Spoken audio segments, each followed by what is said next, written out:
نحمده ونستعينه ونستغفره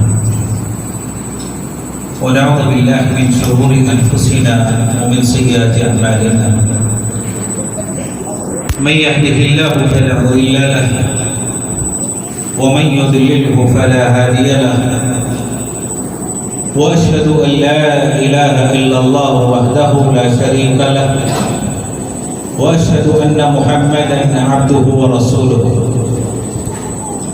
أما بعد فإن خير الحديث كتاب الله وخير الهدي هدي محمد صلى الله عليه وسلم وشر الأمور محدثاتها وكل محدثة بدعة وكل بدعة ضلالة وكل ضلالة في النار. أعوذ بالله السميع العليم من الشيطان الرجيم من حمزه ونفخه ونفثه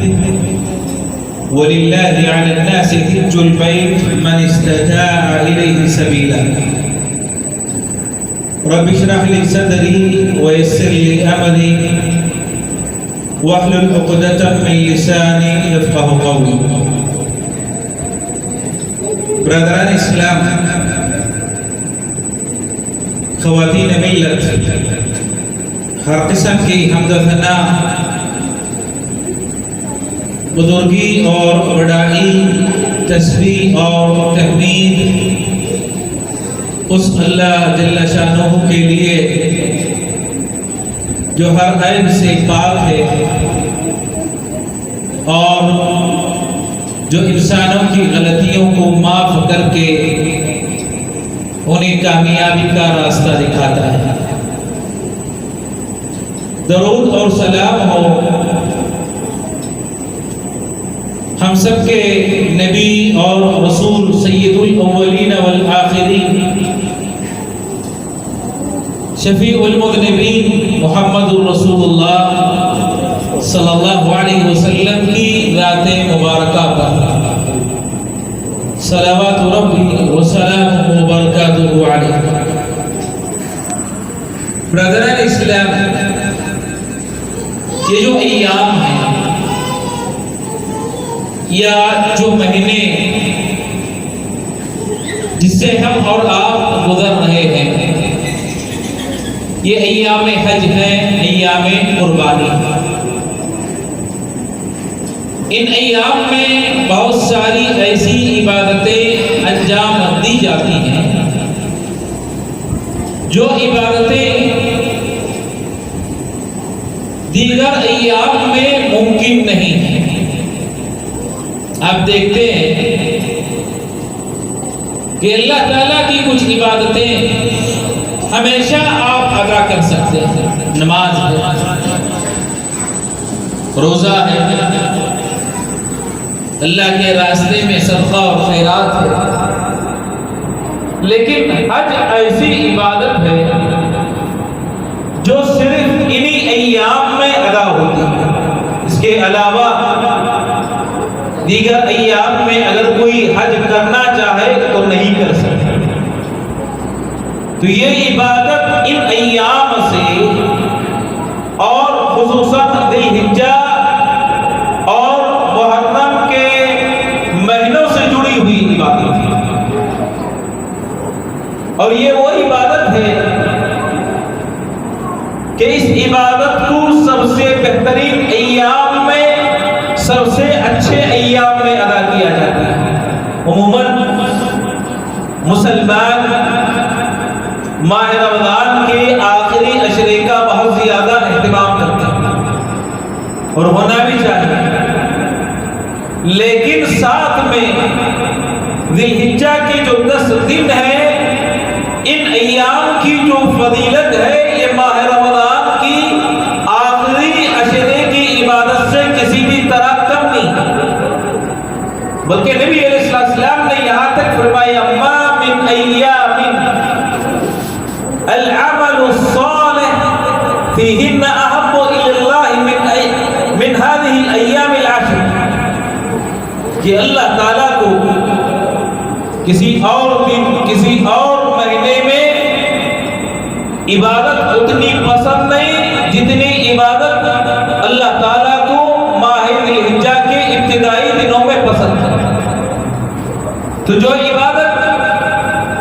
ذی الحجہ کے ابتدائی دنوں میں انجام دی جاتی ہے، اللہ دیگر دنوں میں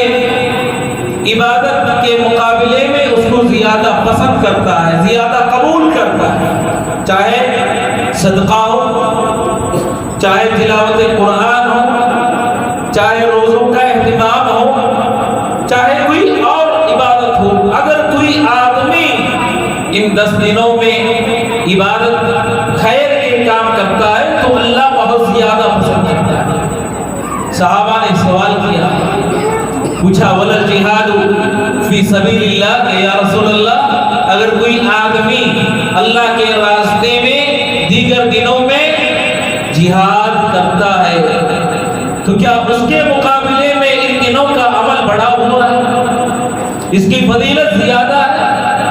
تو نبی کریم صلی اللہ علیہ وسلم نے فرمایا کہ ان دنوں میں عمل کرنے والا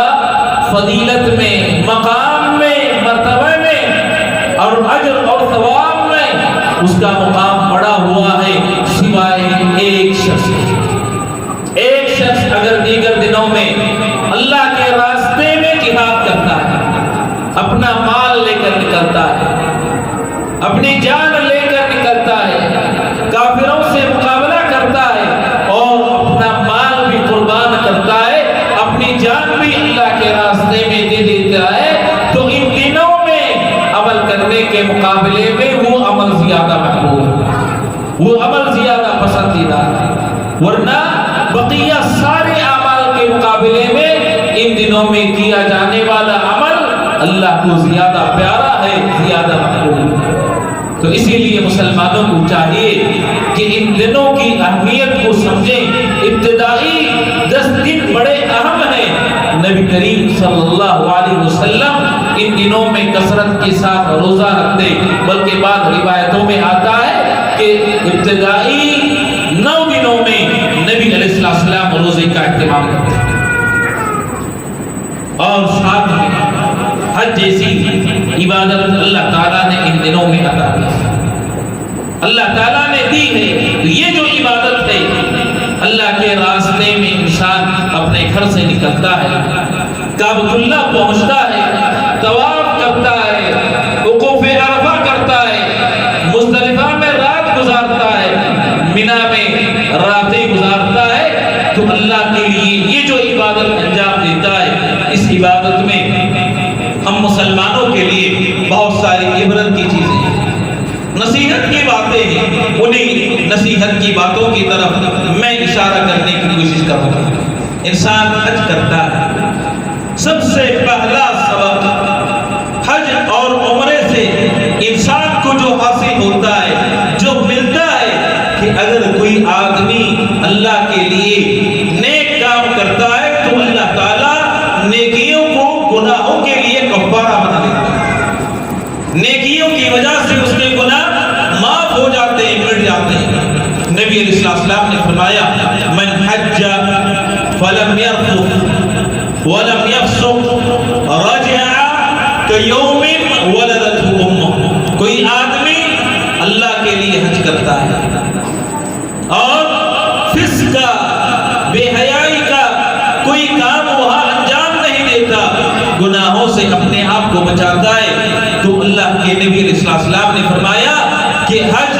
اتنی بڑی نیکی ہے کہ اس کی وجہ سے اللہ تعالیٰ انسان کے گناہ معاف کر دیتا ہے اور وہ ایسے لوٹتا ہے، ایسے واپس آتا ہے گویا کہ ابھی وہ ماں کے پیٹ سے جنم لیا ہے، ابھی ماں کے پیٹ سے پیدا ہوا ہے،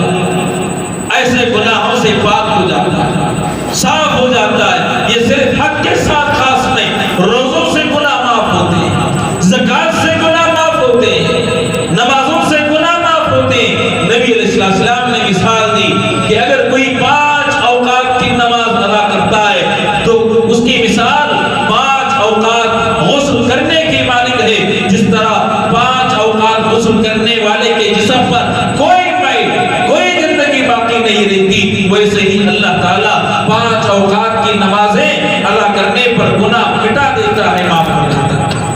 تو عبادتیں، اچھائی کے کام جو انسان انجام دیتا ہے، اللہ تعالیٰ اس کی وجہ سے اس کے گناہوں کو معاف کر دیتا ہے، مٹا دیتا ہے۔ اسی جذبے کے ساتھ انسان کو نیک اعمال کرنا چاہیے کہ وضو کرتا ہے گناہ معاف ہوں گے، نماز پڑھتا ہے گناہ معاف ہوں گے، روزہ رکھتا ہے گناہ معاف ہوں گے، حج کرتا ہے گناہ معاف ہوں گے۔ یہ تصور لے کر اگر عبادت کرے گا تو اللہ تعالیٰ ان نیکیوں کی وجہ سے اس کے گناہوں کو معاف کر دے گا۔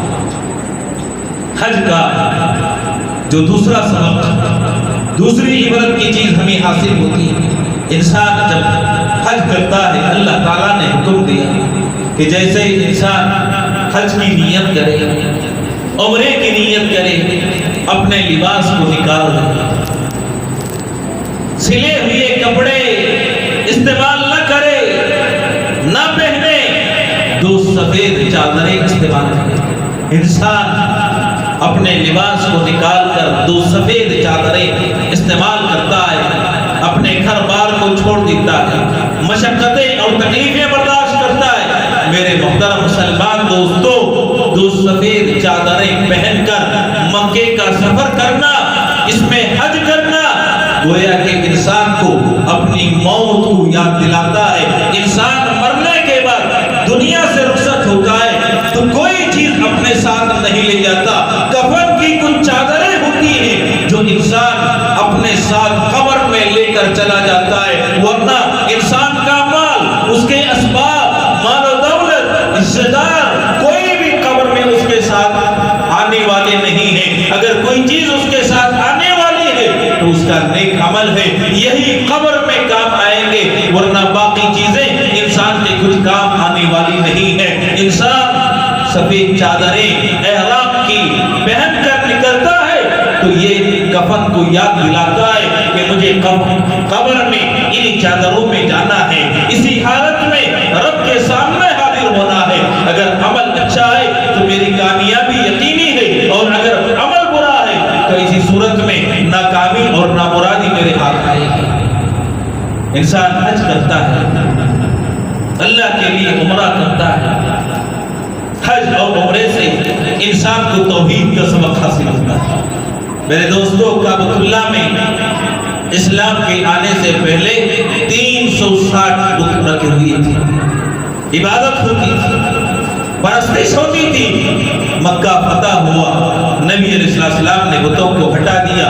جاء الحق وزهق الباطل ان الباطل كان زهوقا، یہ باطل ہے، اللہ کا حق آ گیا ہے، توحید آ گئی ہے، باطل کو یقیناً مٹنا ہے، ختم ہونا ہے۔ نبی علیہ السلام آیت پڑھتے جاتے، بتوں کو ختم کرتے جاتے۔ میرے دوستو، انسان حج کرتا ہے، عمرہ کرتا ہے، توحید کا سبق انسان لے کر لوٹتا ہے۔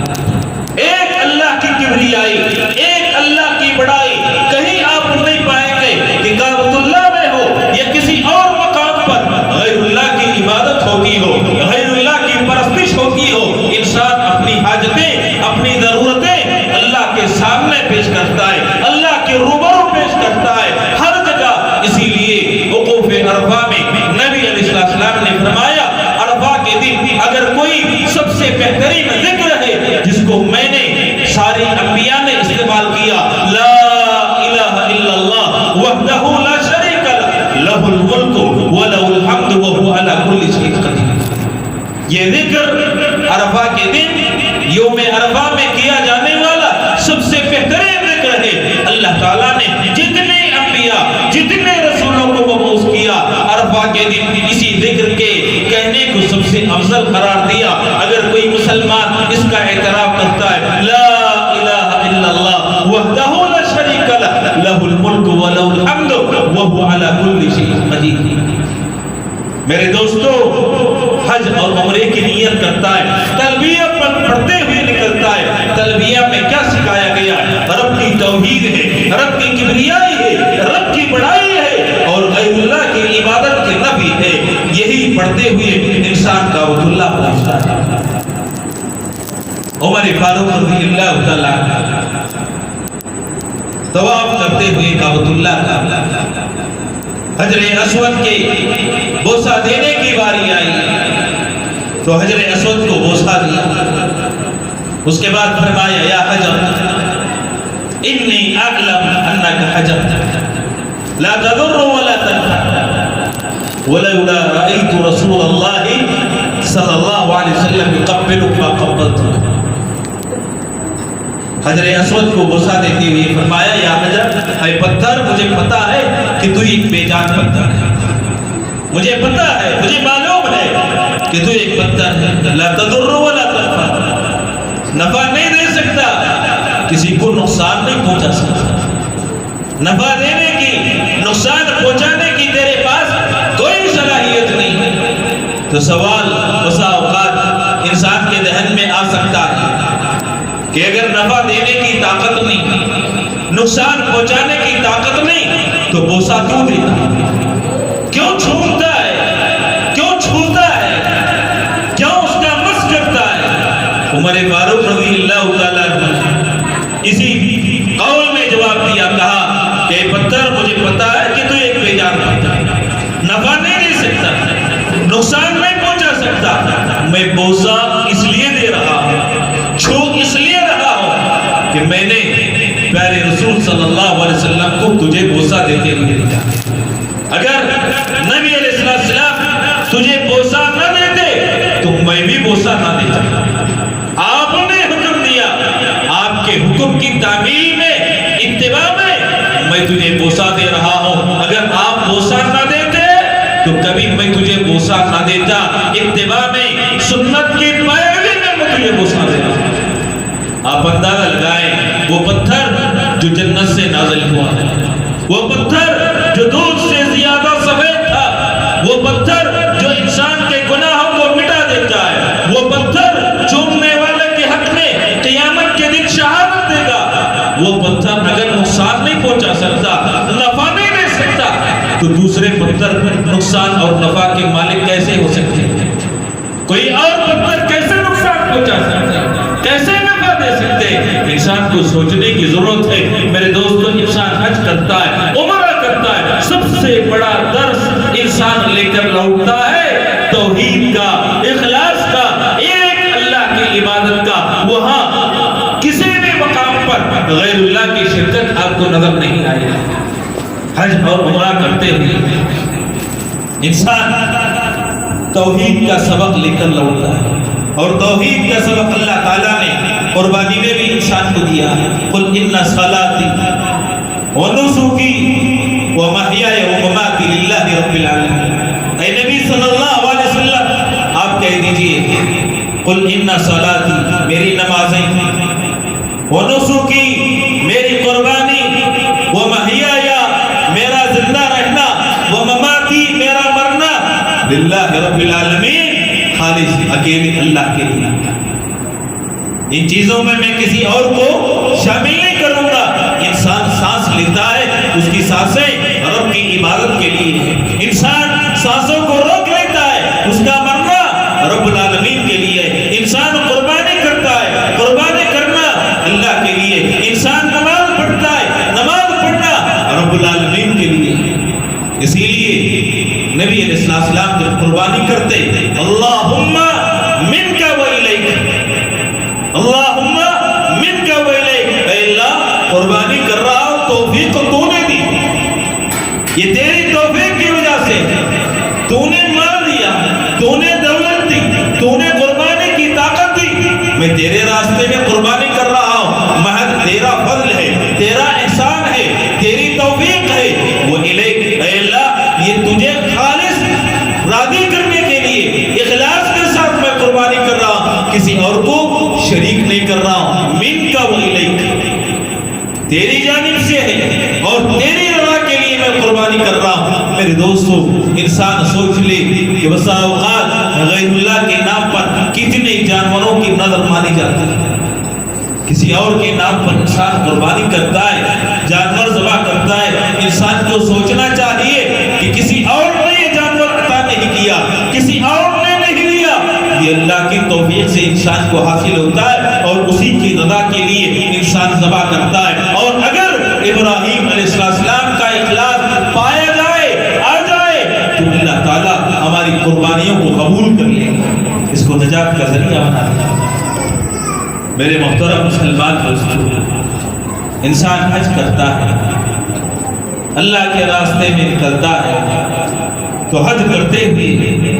عمرہ کرتے ہوئے جو سبق ہمیں حاصل ہوتا ہے کعبۃ اللہ کا انسان مشاہدہ کرتا ہے اللہ تعالیٰ نے اس گھر کو بنانے کا حکم دیا کس کو ابراہیم اور اسماعیل علیہ السلام اللہ کے حکم سے دونوں انبیاء دونوں رسولوں نے اس گھر کی تعمیر کی لیکن گھر بنایا رب کے گھر کے بنانے کے بعد اور بناتے ہوئے ان کی زبان پر کلمات کیا تھا آج ہم میں کا کوئی آدمی ایک وقت کی نماز پڑھ لیتا ہے سمجھتا ہے کہ بہت بڑا کمال کر لیا آج ہم میں کا کوئی آدمی کچھ روزے رکھ لیتا ہے تو سمجھتا ہے کہ ہم نے بہت نیکیاں کر لی ہیں حج کر لیتا ہے القاب آ جاتے عمرہ کر لیتا ہے اترانے لگتا ہے فخر کرنے لگتا ہے میرے دوستو اللہ کے حکم سے جو گھر بنایا گیا انبیاء کے توسط سے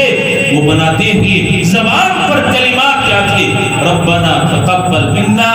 انک انت السمیع العلیم اے اللہ تیرا حکم تھا تیرے حکم سے ہم نے اس گھر کو تعمیر کیا ہے تعمیر کرتے جا رہے ہیں ربنا اے ہمارے پروردگار اے ہمارے رب تقبل منا اس نیکی کو ہم سے قبول کر لے